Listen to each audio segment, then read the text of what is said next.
TG Geeks, episode 326, May 17th, 2021, when art and fandom collide.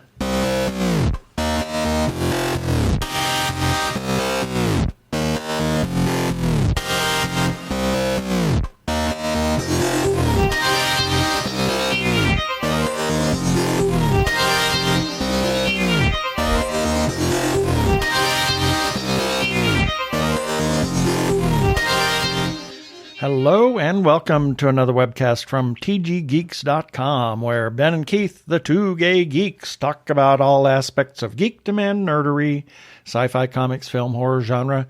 You name it, we talk about it. I'm Keith Lane. We're coming to you from TG Squared Studios in lovely Phoenix, Arizona, where it's hot. And I'm Ben Rackington, coming to you from vacation. Yes. Yes, we are on vacation. Yay! Here in Phoenix, Arizona. And I can't wait. My favorite sister is coming. And we're going to visit for a week. Yes. It'd be great fun. Great fun. Yes. Let's get on with it. Prepare for hyperdrive. Meanwhile, in the Hall of Episodes, the two gay geeks are discussing this. Well, in this episode, I will just say that my favorite sister will say, I'm your only sister. So, anyway. But we love her anyway, and we're really excited to see her and her husband coming to town. Yes, we haven't seen her in It's been a few years. Yeah, it's been 2 years. Since the great pause. And we're going to talk in this episode to Vic Grey, an artist extraordinaire. Quite extraordinaire. Yeah, some incredible stuff and that they have done. And then we're going to have our birthday shout-outs, our featured podcast of the week, and some feedback shout-outs. And I didn't look to see if you I did put something into the second segment. Oh, yes, I did. And then we have our weekly recap, as we are fond of saying. Wacky recap. Wacky recap. That's what we need to rename it. It's going to call the Wacky recap. Yep. And then our regular shout-outs. And that's what we've got in store for you today. We hope you enjoy. Here we go.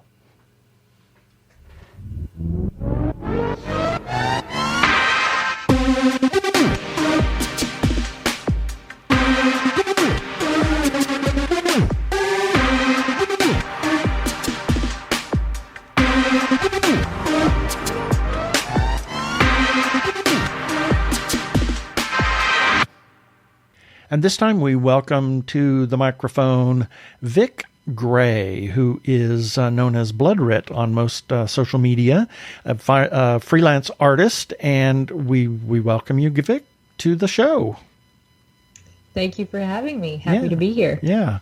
So you came to our attention through long time ago. the tarot sequence art that you did, and I have to say that I love your artwork. I just look at periodically, when it shows up, and then I go and look, and then I'll page down just to see what I've missed over the time period. And then, oh my God, I just lost 2 hours. Exactly. Aw. So Thank you. I really do love your artwork, and especially on the tarot sequence. And we're kind of doing this interview, and it's kind of back to back with Mary and Keith about the Rune and Brand's yard sale, and Right. You're the one that follows that up, and you've got artwork up there. But before we go into that and your other artwork, so tell us about you, who you are. Give us your elevator pitch as if you were going to the top of the Empire State Building of who you are and how you got into art and what you're doing currently.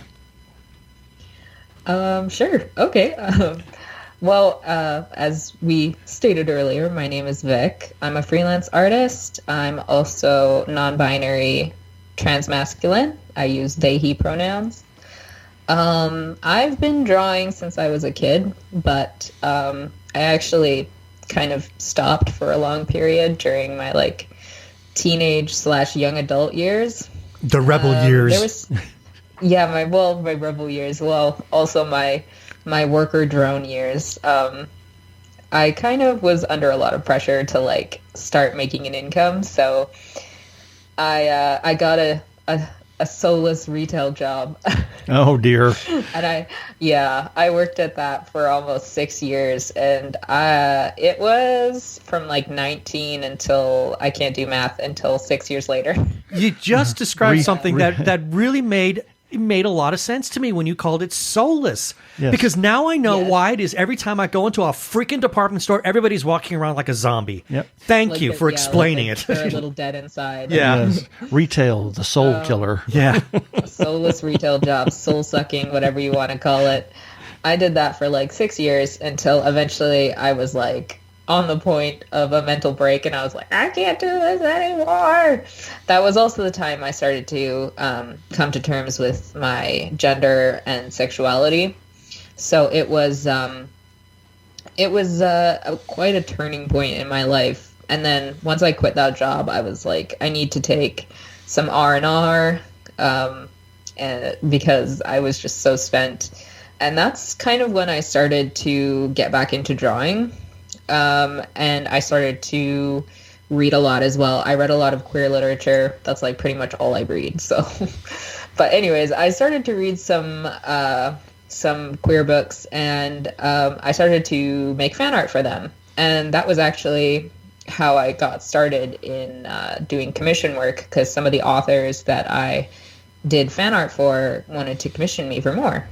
Cool. So it was funny enough. It actually, the whole thing, I don't want to say this as like blasé, but like it really did just kind of happen by accident, because I never thought that I would be a freelance artist. Like I never thought that would be the job that I had. Right. So, but yeah, it was a very, very unexpected but really welcome change, and I just kind of never looked back, and I've been doing it for almost another 6 years now. Wow. Something like that. That's incredible. So it was a very strange stroke of luck, but it opened the door to a lot more commissions, and I work with primarily queer romance authors now, but I also do like private stuff for individuals as well. Cool. Pretty exciting stuff. Yeah, I think that what was the first piece you did for the tarot sequence? Wasn't it? I think the first set I did was a series of busts, right? Of various characters and my interpretation of them. Right, and then there was the holiday scenes and a couple a couple of other big pieces. Some Lady Death. Yeah. Oh my God. Yeah. If I remember right, I think I'm going to hazard a guess, because in just talking to Katie Edwards a little bit ago, when at the time we were recording this interview, he said that there were some characters, some busts that you drew that is now how he will only see those characters. And I have a sneaky suspicion that your interpretation of Lady Death is the defining one. He's mentioned that a few times. Yes, I'm extremely flattered that he feels that way, to be honest. I had a very strong image of her in my head when I read about her at first, and I desperately wanted to draw her, so I'm very humbled that he feels that way. Well, that's cool. I just think your style and your color choices are just incredible. I can't say enough about your artwork. Yeah. Of course, everybody's artwork that we that we see, right? But yours is even more stunning. It's very striking. I mean, it's just because it was the first that I had seen of anything from the tarot sequence, and it kind of informed my look at some of the characters, and I thought, that fits. That works. I think it informs the imagination, because reading is largely theater of the mind, and to be able to see characters that are represented in an artistic fashion, I think that can help drive the narrative of the story. Well, what was it about the tarot sequence that well, first, how did you find it? How did you discover the tarot sequence, and what kind of reaction did it generate that made you say, I kind of need to do this? Well, I discovered the tarot sequence, actually, I think it was only like a month or so after it had come out. This is about to get a little heavy, so I actually had lost my dad back that same year. Yeah, it was in 2018. I lost my dad a few months before the book came out. So when I discovered the book, I was not in a great headspace, and I just wanted something to distract myself.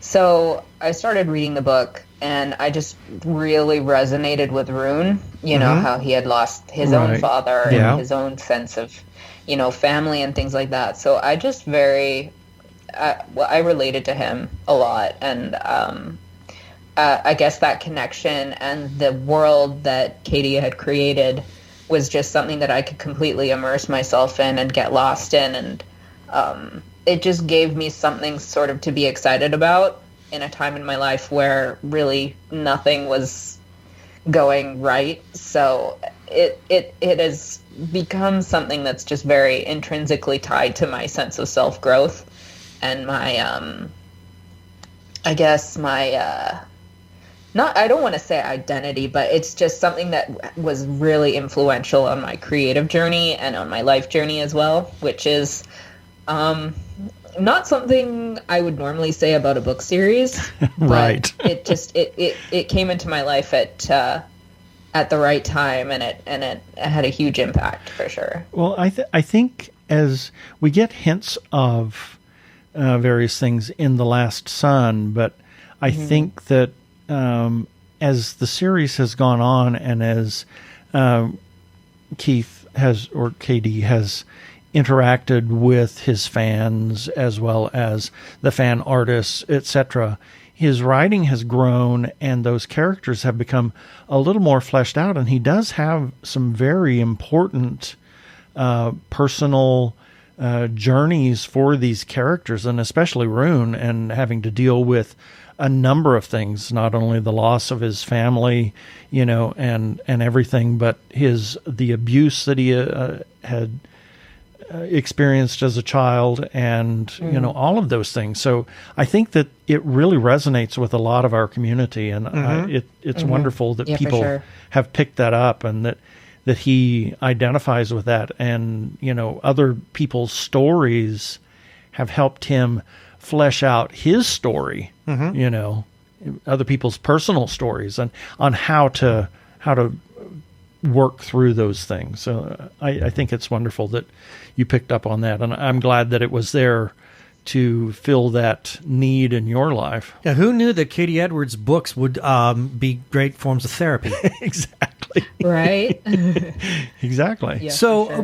what do you remember the exact moment when you were reading? I assume The Last Son is when this happened, that you just decided or just felt this compulsion, I have got to draw something here. Yeah, that's sort of my particular process as an artist, is if I'm reading something or I'm watching something or playing something, if I really feel that inspiration to show my own personal take on what it is that I'm experiencing, then yeah, I definitely need to. I think I actually started making the fan art before I had even finished reading the book. So I added more characters as I went on. Oh, of course. Yeah, so I think it started with Rune and Brand, and then Max, and then I think it was Adam, and then Quinn, and finally I believe I did Siren. So oh God. I love your Siren. I still need to actually I was revamping all of the busts for the shop, and I still need to finish revamping his. Unfortunately, his isn't finished yet. I haven't had the time, but he's definitely going to be added to the shop as soon as I get the time to finish him. But yeah, I love him too. He's so cool.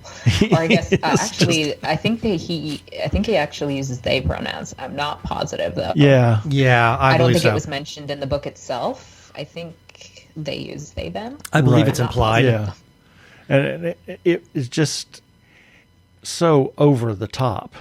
And I know. Katie has said that Ciaran has grown and actually taken over certain sections of the writing. Yeah, especially in that one chapter in the holiday scenes where Ciaran literally just like completely possessed Katie Edwards, and all of a sudden it just became something entirely different. Yeah, Ciaran is probably one of the most coolest characters on the planet, one that I would never want to piss off in my life. Oh, right. Exactly. Definitely. Yeah. And I think it was the same for me with one particular character that actually had very little screen time, or I guess book time, page time in the book, was Kellum Greenwater. I actually I made like a full illustration background and everything with Kellum. And I was like, Katie, please bring Kellum back. Please don't make him just be a minor character. Interesting. And I've done like, I kind of tend to latch onto characters that are mentioned only like in passing, and then I'll just be like, well, I want to make a full drawing of this character that was mentioned for like one page. So cool. And you have quite a bit of artwork up in the Rune and Brand's yard sale, and correct? Yes, and that's not even all of it. Right. That was just the stuff that I was able to get like to touch up for the shop, because a lot of it is quite a few years old, so I wanted to revamp them a bit for the shop. Right. Mm-hmm. So what other artwork are you doing or have you done? And, tell us more about your style and what it is that you have done. Well, I used to do a lot of like book fan art specifically. That's sort of where I was when I had first started out on my rediscovered artistic journey. But after that, I kind of started to move on towards making my own characters and like my own sort of, I guess, stories surrounding those characters. At the moment, I'm in the process of just starting to build the premise for a webcomic that I want to make. It doesn't have a name yet. It basically just has a bunch of characters, but that's something that I'm working on. And as for my process, that's something that I think that is constantly like changing and adapting, because as I'm entirely self-taught. I don't have any like informed background, so I'm constantly kind of figuring out ways that I can improve my work and learning from other artists, getting feedback from my peers, things like that.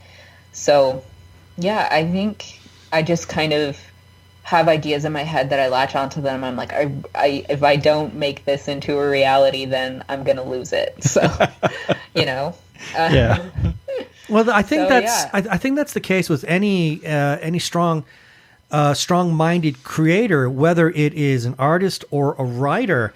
I mean, you've got these. In case of a writer, it's words that tell a story. In the case of an artist, perhaps it's a picture or a series of pictures that tell a story. And it's like, you've got to get this out of your head. It's got to be put out there so that there's you can now vacate that space for more stuff, right? To kind of take over. And I don't think there's anything really different in your case in the way you described that.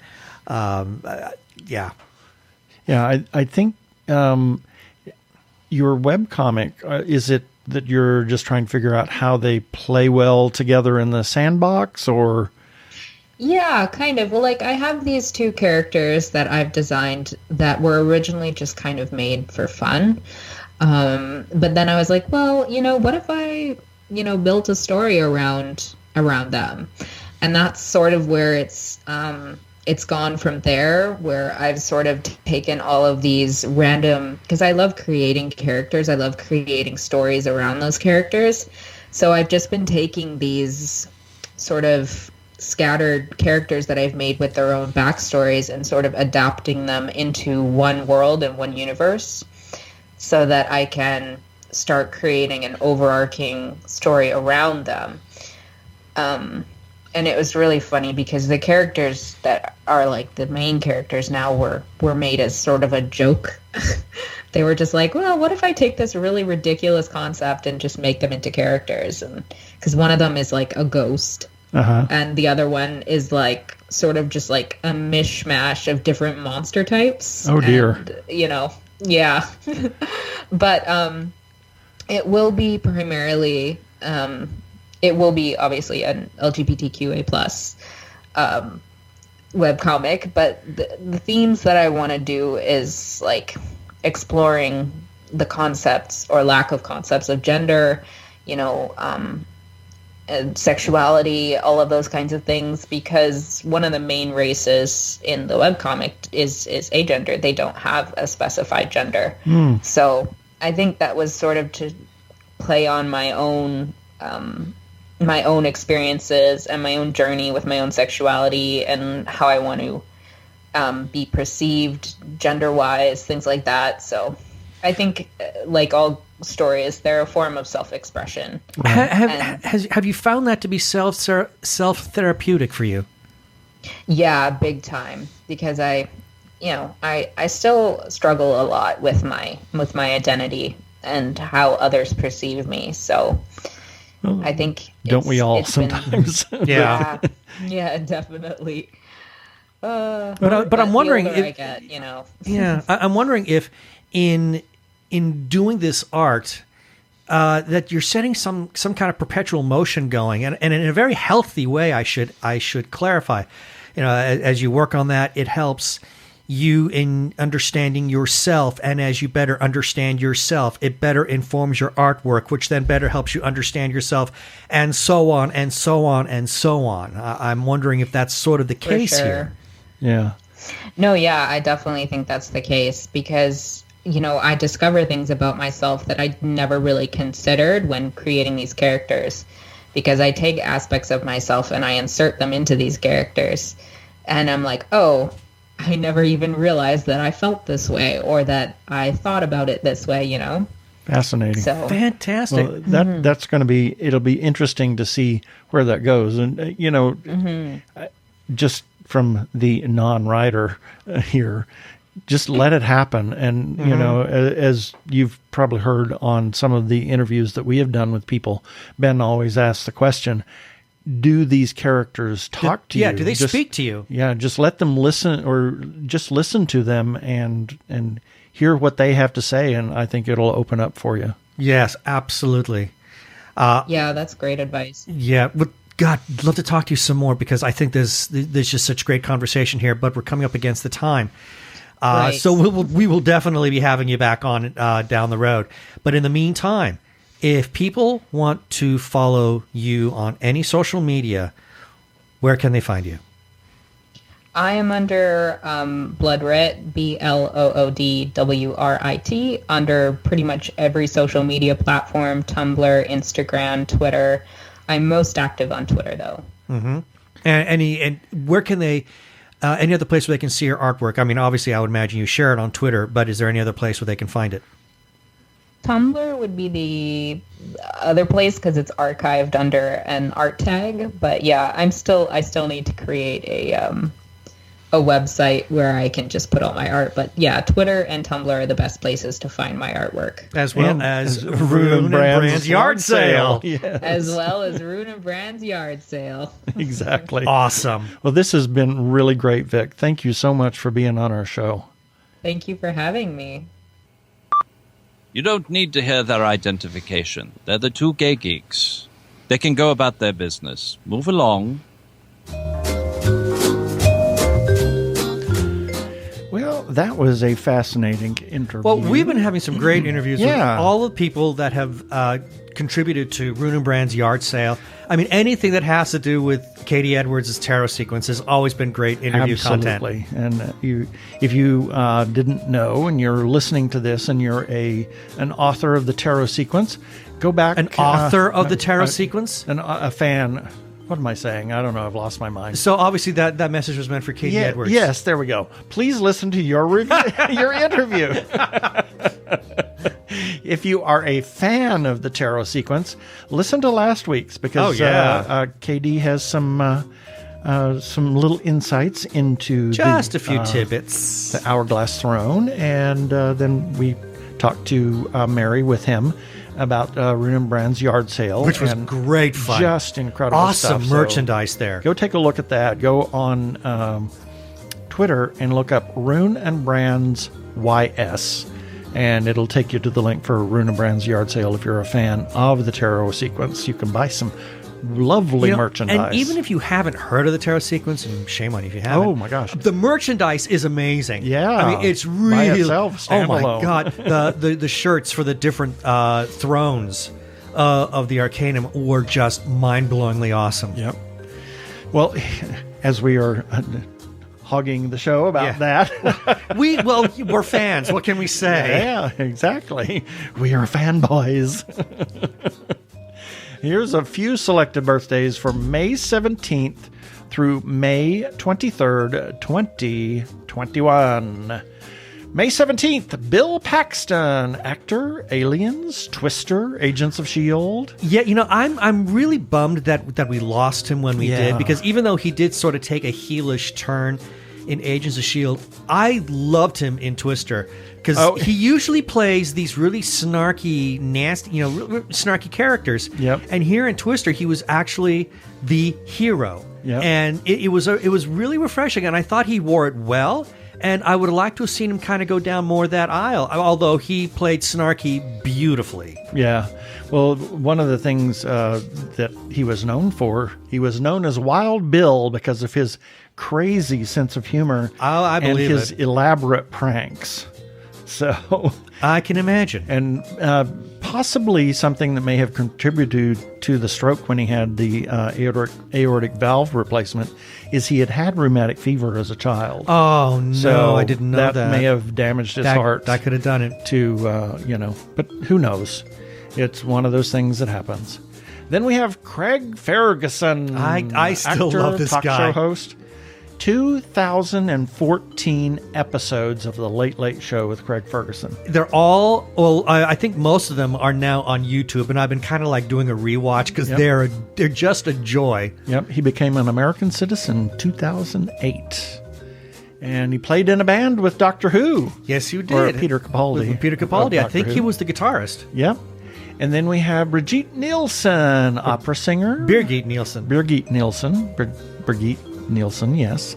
And she was a fabulous opera singer. She had quite very well lungs known. of steel. Yeah, very well known for the steelish roles, the Wagnerian roles, but even parts like the Ice Princess in Turandot. Yep. Princess Turandot, because that's a very steely kind of role. It's not meant for lyrical beauty.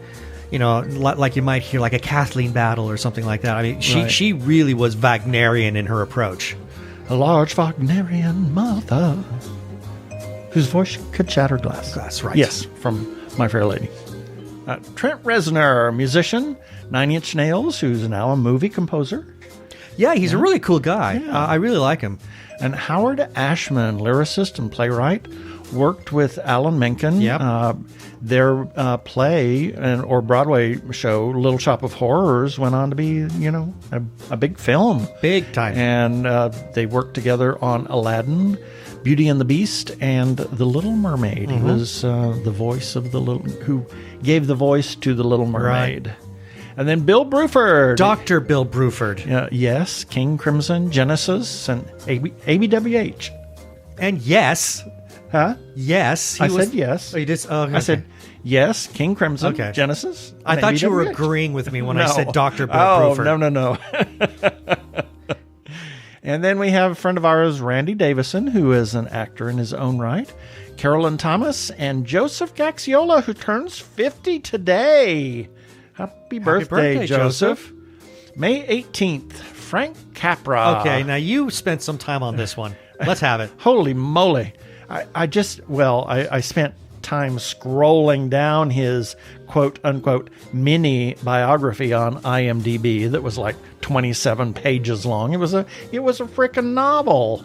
Maybe they should make a movie out of it. He was a director, mostly known for It's a Wonderful Life, and he started out writing gags for several of the Our Gang comedies in the 20s. Oh, I didn't know that. Yeah. Far out. And he died at the age of 94 in 1991. Wow. Yep. Andreas Katsoulas, actor. We saw him in the 1987 Someone to Watch Over Me. Yes, we did. Which was a fabulous film. And I also saw him in the remake of The Fugitive with Harrison Ford. And he was most known for Jakar on Babylon 5 and its spin-offs. I think his first foray into sci-fi might have been that as the Romulan Tomalak in Next Generation, which is hilarious because the very it's last... Jakar. Well, not at first. I mean, first he is definitely... Tomalak. He's a very steely, icy kind of Romulan. You know, the kind of Romulan you don't want to play games with. And he was a very good foil for Picard. But then we get to the series finale, and we meet Tomalak. And this Tomalak, I'm sorry, you know, I loved Andreas, but I think he kind of got his roles mixed up because that was the most Jakar-looking Romulan I've ever seen. It was the Tomalak's first name was Jakar. Yeah, Jakar Tomalak. I mean, it was hilarious. And it wasn't just me or you. I mean, I talked to many friends who watched it, and we all said the same thing. Yeah. That was Jakar we were looking at. It was great. Yeah. And then we have Rick Wakeman. Oh, like the maestro. Of Yes. And Matthew Brady, photographer, most known for he gave the world the Civil War in photographs. That was during his whole career, middle of his career. He pioneered the use of the daguerreotype, which was a quite involved process in the 1840s and 50s. It was a silver-plated copper copper-plated silver plate that was treated with, all kinds of weird stuff. It was quite an involved process to make photos with a daguerreotype. Famous for photographing Lincoln and John Quincy Adams. Ezio Pinza, opera singer, 22 seasons at the Met up until 1948. 750 performances. Good grief. And then went off to Broadway and Hollywood. Sadly died in 1957 at the age of 64. May 19th, Andre the Giant, wrestler turned actor. I understand he was just the nicest person. Yes. He loved to entertain people and just, you listen to interviews from people who worked with him on The Princess Bride, and everybody just had the kindest things to say about him. He really was the gentle giant. Yep. And then we have Joey Ramone. Is this the one? Not the one we saw at Not the one. Not the one. Not the one. No. No, I think that might have been Marky Ramone that we saw. Yeah. I'm not sure, but it wasn't Joey, no. Yeah. Well, as I said previously, every Ramone is going on the list to ask that question. I'm sure. But I'm certain it was not Joey we saw at the Hollywood Forever Cemetery. And then we have Trevor Peacock. Yes. Yes. Actor. He was Jim in The Vicar of Dibley. Mm-hmm. And he was also Joe in several versions of Christmas Carol. Christmas Carol. Yep. Joe the Rag and Bow Man. And then we have Peter Mayhew, who was Chew Tobacco fame. Moving on. Did I get you there? Yeah, you did. I wasn't seeing that one. I just didn't know. Wasn't prepared for that. I did not see that one coming. Yep. And then Facebook friend Craig Batchker. May 20th, Sherilyn Sarkeesian, also known as Cher. I didn't know the last name. Yep. But I Sherilyn, yes. Yes. Singer who continues to reinvent herself. She was born in El Centro, California. Okay. Just, fascinating. And when she was born, It was the middle of nowhere. El Centro was the middle of nowhere. It kind of still is. Sort of still is. Yeah. But it's the center of that growing region. Yeah. It's largely agricultural. Yeah, it is. But it's still out in the middle of nowhere in southern the Cal. desert. Yeah. And then we have Mindy Cohn, actress. She was in Jim Henson's You're Killing Me. Yes. I did it as a favor to him. Favor. She was just incredible. She was Karen. It was delightful. Oh, yeah, she was Karen. Yeah. It was unbelievable. It was delightful. And then Ted Allen, a foodie, one of the few original Queer Eye cast that went on to be very, very successful. Quite successful. Still is. Yeah, on the Food Network. Man, yep. He's on Chopped still. You know, I mean, that's still running for years and years. He was one of my favorites on the original Queer Eye. And Walter Isaacson, a journalist, former CEO of CNN and editor at Time. He's also an author of what I consider the definitive biography of Benjamin Franklin. Yes. Among others. Oh my gosh, what an incredible read that is. Benjamin Franklin, An American Life, I believe is the name of that. Look for that. It's a great, if you're interested in some of the founding fathers, that was a great one. So check that out. And then David Hedison, actor, The Fly. Formerly Al Hedison. Yeah. That was, I think he was born as Al Hedison. Voyage to the Bottom of the Sea. Yes. And then we have Anthony Zerbe, actor. Mostly a lot of the Westerns in the 50s and 60s. Right. And was in Star Trek. Recently in Star Trek Insurrection. Yep. And May 21st, Richard Hatch. Which Cattle Car Hatch? Galactica. Ah, BS Galactica. Yeah. I thought it was CC Galactica. No. Cattle Car? No. It's Battle. Well, it's Cattle Car, BS, take your pick. Cattle Car BS. Well, they kind of go together. Well, I suppose we could call it CS Galactica. But I think they were really going off the rails. Oh dear, let's not talk about that one. And then we have Judge Reinhold, actor in The Santa Claus, among other things, and Peggy Cass, actress. Agnes Gooch. Anti-meme. Sorry. Anti-meme. I have a... Oh my God. That's it. Now you just renamed it. No, I have a thing that's anti-meme. It's a meme that's called anti-meme. Okay, well, it sticks now. Yep. And then a Facebook friend of ours, Bob Nelson. May 22nd, Sir Arthur Conan Doyle, Sherlock Holmes writer. Who lots of people play in that universe. Oh, yeah. Constantly. Yep. Bernie Taupin, lyricist for some of Elton John's best. Richard Wagner, composer. Ring Cycle, among other operas, utilize the leitmotif style of writing extensively. Yes, and a lot of his compositional techniques have formed many basic tenets to music theory, I believe. Yeah, exactly. But he was not a nice person. But, the man was a bit of a pig, but boy, did he write beautiful music. Yep. And Harvey Milk, out gay man, owner of a photo shop in The Haight, I believe it was, or on Castro. Was it on Castro? It might have been on Castro. In the Castro. Yes, it was in the Castro. And first openly gay elected official in the U.S. Yeah. And was sadly assassinated. Assassinated with Mayor Moscone by Dan White, and who used the Twinkie defense. I remember seeing that. I was watching the news when Dianne Feinstein came on and made the announcement. I mean, I saw it live. You know, it had a very profound effect on me. Yep. And then Paul Winfield, actor in Terminator and Star Trek Wrath of Khan that we just watched. He also was in Star Trek The Next Generation, Shaka When the Walls Fell. Yes. Yes. And Hergé, creator of Tintin. And Sean Gunn, actor, a brother of James Gunn. He was in Guardians of the Galaxy. He was also the stand-in for... Rocket. The Rocket Raccoon, yeah. Yep. And then we have friend of ours, Victoria Blunt, Janine Berryman, Nikki Hunter, and my grandmother, Verna Mae Lane, who would have been 112 now. Oh, my goodness. Yeah, she was,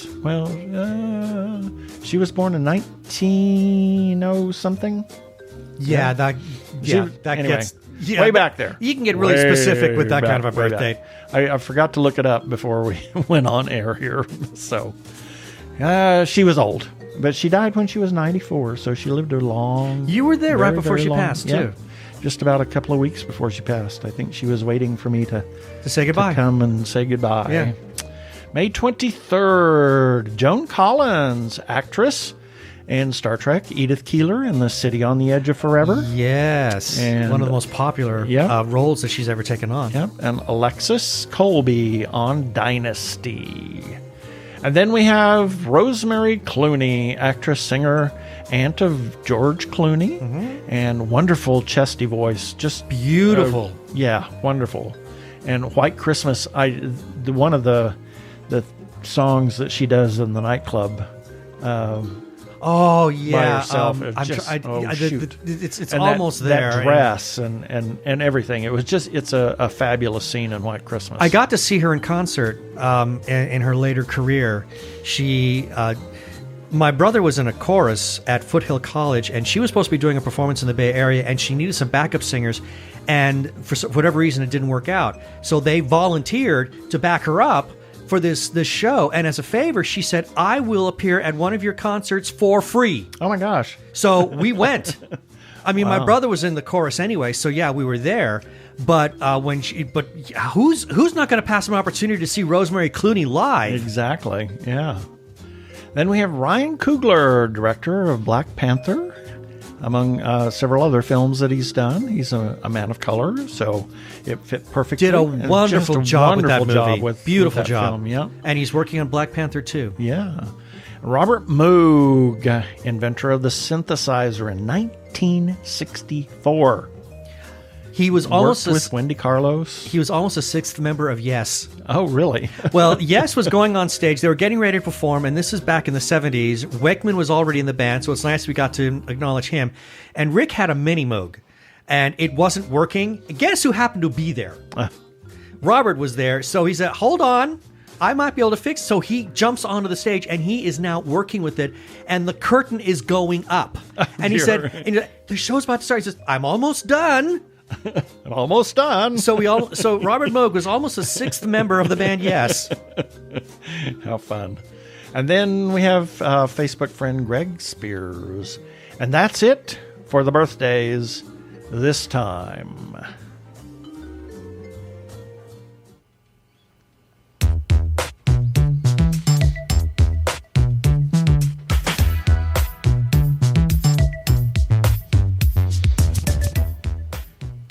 Technorama, the podcast for geeks, because geeks are better than cool. You don't hear someone say, "Get away from me, you cool person." Who's gonna have their 65-inch home theater system installed by the Cool Squad? Not me, that's for sure. How much cool cred do you have? Not enough to care about. Think you'll find any canned unicorn meat at thinkcool.com? It's just a part domain name.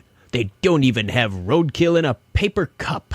That's why you need to start listening to Technorama, because that's what geeks do. Go to chuckchat.com and listen to Technorama before you turn cool.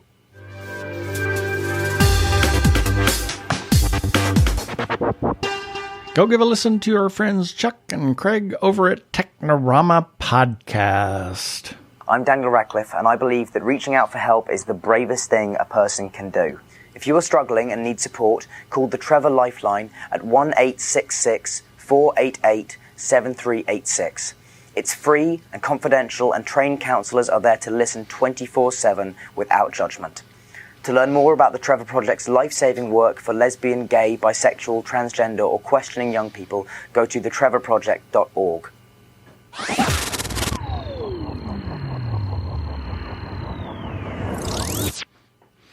We want to give a shout out, as always, to the Joshua Tree Feeding Program. They're a 501c3 nonprofit food pantry for the HIV and AIDS community in Maricopa and Pinal counties. And we give a shout out always because we have several friends that are involved with Joshua Tree, and Joseph Gaxiola is the chairman of Joshua Tree right now. And they have been doing this he has not been doing it for 30 years, but Joshua Tree has existed for over 30 years, and they offer a place where clients can select from a wide assortment of nutritional foods to take home. They set it up just like a store so the clients can come in, choose the food they want, and it empowers them to take only what they want so no food is wasted. They also have a pet assistance program, and they have supplements, as well as a new distribution day that they've opened up a second distribution day on Fridays for the gender non-conforming community that may be experiencing food insecurity. Regardless of their HIV status, please contact Joshua Tree to find out about their distribution times for the HIV and AIDS community, as well as the gender non-conforming community. Please consider supporting them either through a single or a monthly gift, and you can do that by going to jtfp.org.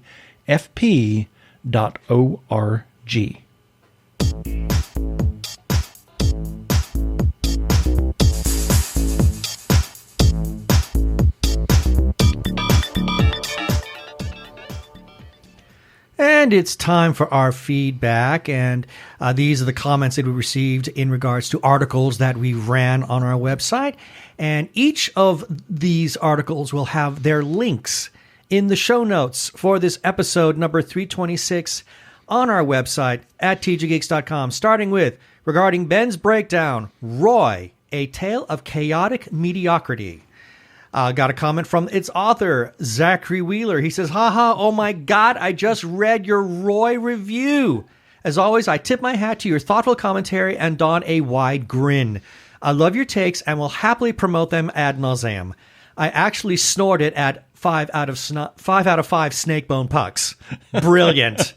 Thank you for the kindness, Ben. Your reviews are a pleasure to read. He then gave a shout out and saying, check out the stellar book review of Roy from Ben Raggington at TG Geeks, one of my favorite podcasts. We also sit down for an interview about the news series, which will be featured in an upcoming episode. And that was episode 324, I want to say it was. 323, 324. Yeah, something like around that.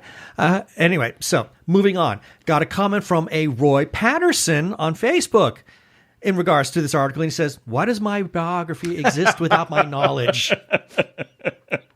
I see what you did there, Roy. Well played. And then we got a comment from Hamish Downey. He left this for us on Instagram, and he says, that sounds like fun. It is. Roy is one of the better books I've read in a very long time. I had a joy reading it. Zachary is truly a gifted author. He really is. Stuff. You know, and as I've said this many times, it's very hard for me to see something that will make me laugh out loud when I'm alone.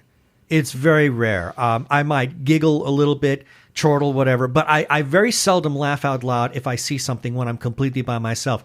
This book made me laugh out loud. Yes. And at one point almost choke on my breakfast. Moving on, regarding TG Geeks episode number 321, got a comment from Andrea Dean von Skoyak, and she says, thank you, with lots of hearts. Love y'all, because it was her birthday. And that was also the episode where we interviewed Jonah Blackman, and he left a comment saying, you guys were lovely. Thanks for the interview. Well, Jonah, you were lovely too. Thank you for being interviewed by us. As always. And yes. That is our feedback. And if you wish to leave a comment, as these folks have done, you can do that on our Facebook page on any of the articles that we run on Facebook or episodes. You can do it at tggeeks.com on articles and or episodes, as well as Twitter and Instagram, and any place else that you find a comment section for TG Geeks. We also have a listener feedback line if you want to call and leave a voicemail. We will play that on air. Then you can be famous just like us, if that's what you want, you know. But if you don't want to be famous like we're not, then leave us a feedback anyway. We'll play it on air. Yeah, I mean, it's always entertaining. Exactly. We love it when we get voicemail. Call 469-TG-GEEKS. That is 469-844-3357. And as always, please play nice.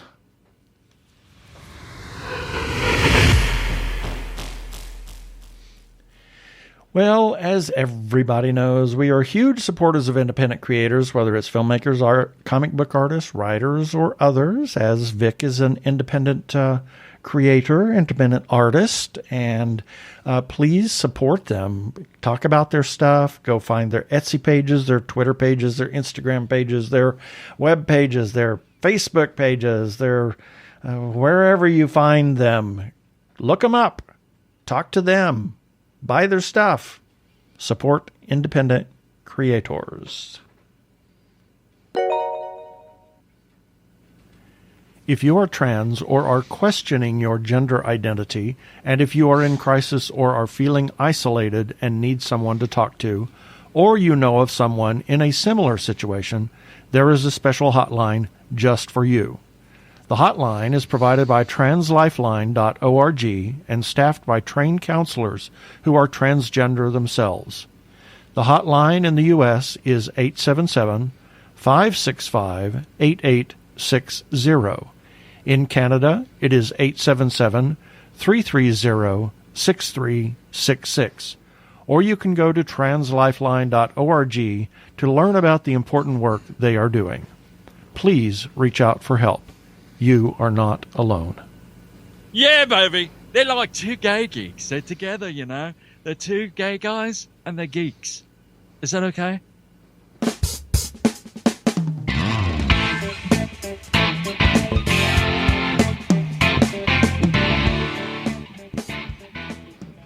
Time for our second segment. And before we get into it, I feel like we need to clarify something in case anybody is a relatively new listener. When we say please play nice at the end of our feedback, the reason we say that is because we've had a couple of people who have left us comments where they were pretty hostile.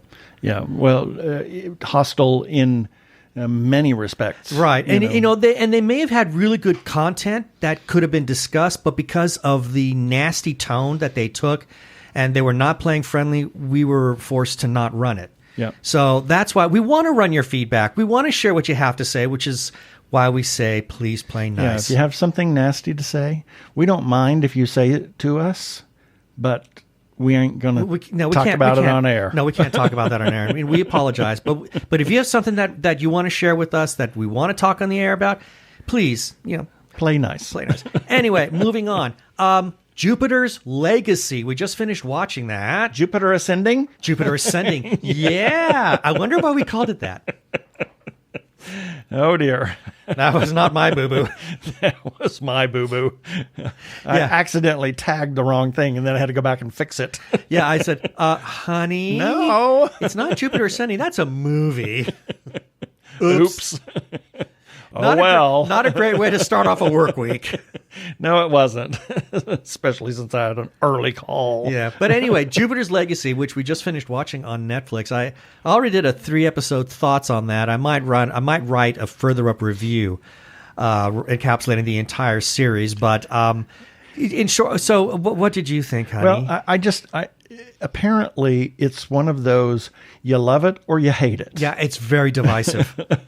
Because I've seen several people that just didn't like it. Jeff Mitchell, who we're friends with, he's a Phoenix critic. We're friends. He's a really, really great guy. He didn't like it at all. Yeah, and he said if you like it, that's fine. That's fine. Yeah, it just wasn't his cup of tea. It wasn't his cup of tea. No, I thought it was interesting. I do kind of agree with him. They spent an inordinate amount of time telling the origin story and some other stuff and not getting to the quote unquote mystery at hand.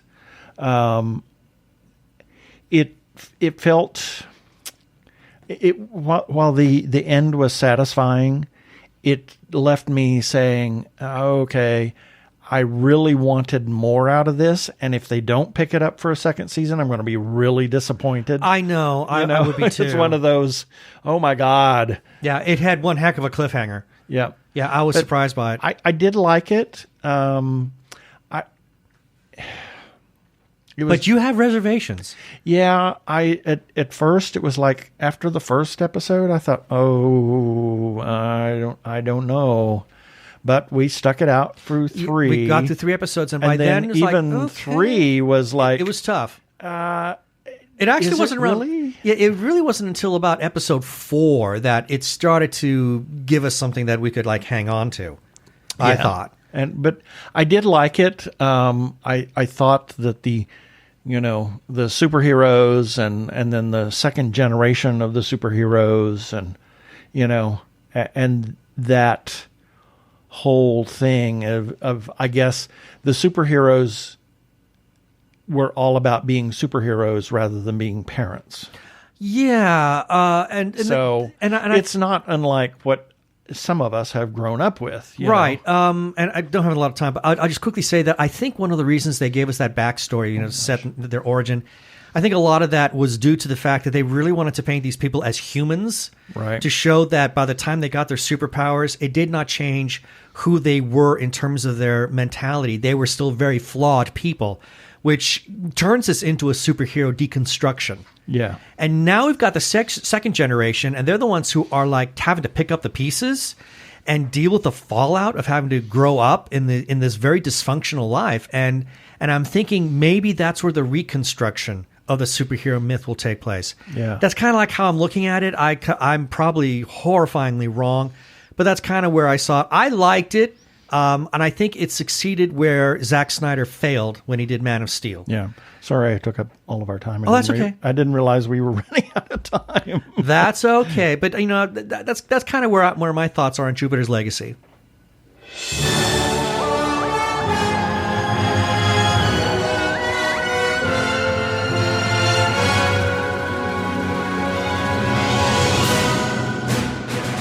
And now Ben has our Wacky Recap. Wacky Recap. Yes, this is the weekly review. These are the articles that we ran on our website at tggeeks.com this past week, and the links for each of these articles will be featured in the show notes for this episode number 326 on our website at tggeeks.com, starting with Sunday, May 9th, Nerdy Chupacabras number 47. On Monday the 10th, TG Geeks episode number 325. On Tuesday the 11th, Nuclear Power number 2, a review, Gracefully Frenetic from E.M. Knowles. Yes, thank you, Aaron, for doing that. Yes, and that's by Fanbase Press. Fanbase Press, and both Brian and Barbara Dillon are just like jumping backflips. They were so thrilled with that review that Aaron wrote. Yep. And then on Wednesday the 12th, Ben's Breakdown, Jupiter's Legacy, Season 1, 3 episode thoughts. On Thursday the 13th, Andrea's Angle, Profile, Unique and thought-provoking. This is about social media and how it can be used to recruit people into unsavory organizations. On Friday the 14th, Hamish Downey's 5 Questions with Jay Palmieri Jr. On Saturday the 15th, This God Made, hosted by Carlton Tetley. Or was it? Season 2, Episode L, Dream Police. Find all these things at tggeeks.com.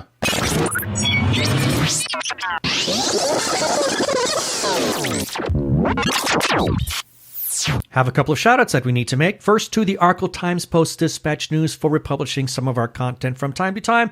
Put up by the human Arkle, Brian Weber. He's a great friend of the show, as well as personal friend. And you can find the Post-Dispatch News by finding him on Twitter. Do that by searching for Arkle at ARKLE. And while you're at it, look for Arkle Studios on YouTube. Brian has a number of projects. His Shameless Cash Grab series, which is now in Season 6. Woohoo! His Rants vs. Zombies series, which has officially ended, but you can always listen to past episodes. And he has a new item. It is Arkle Tier Ranks, as well as he has other things there, as well as his game videos of Trick and Treat and Star Trek Online. So check that out. We also must give we must give some shout outs to a couple of Facebook groups. It's a wacky recap. What can I say? We must give some shout outs to some Facebook groups for allowing us to post our episodes and relevant articles on their pages. First, to the Gay Geeks After Hours, who literally said we could share away our content there. Thank you. Their URL is facebook.com/gaygeeksafterhours. And then to The Gay Geek for also allowing us to share our stuff there. And their URL is facebook.com/groups/The Gay Geek. And as always, special thanks to their moderator, Jeremiah Reeves. Thank you, Jeremiah. And as always, we can be found on Spotify, TuneIn, Stitcher, Amazon Podcasts, as well as where other fine podcasts can be found. Also, check us out on Sci-Fi Radio, who has changed their... used to be blah. Check us out on Krypton Radio, now known as Sci-Fi Radio. There we go. That's what I have written there. I was trying to change it on the fly. They do a replay at 3 a.m. and 3 p.m. Pacific time on Tuesdays. And listen to their other internet content. They're a 24-hour geeky internet sci-fi radio station. Please rate us and review us on iTunes. And don't forget to subscribe to our YouTube channel.